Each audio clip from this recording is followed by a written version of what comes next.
Here we have a standard Shear Genius Evo 1530 shell.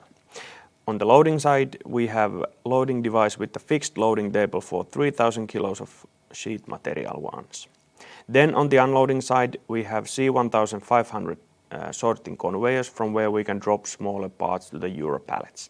Then in the end of the line, we have easy sorting table to sort also the longer and bigger parts coming from the Shear Genius line. Then when we start adding more automation to this cell, we replace the fixed loading table with the 2 loading wagons. That way we can double the material that we can have for the machine.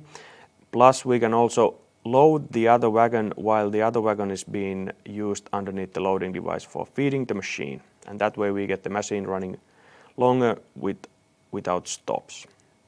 Then on the unloading side, we can replace the easy sorting table with a STS stacking robot. With that we can sort by dropping parts to 2 wagons, and that way we can automate also the sorting of bigger parts. And if we want to have more sophisticated sorting option, we replace the STS with a PSR portal robot.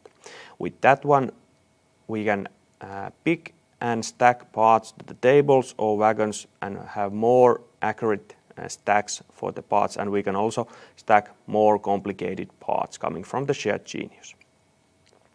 Next step on the loading side is of course removing the loading wagons and replacing those with a storage solution. In this case we are showing how we can add FLS storage for the Shear Genius cell and have numerous materials available for the machine, and that way increase the time that we can run unmanned production.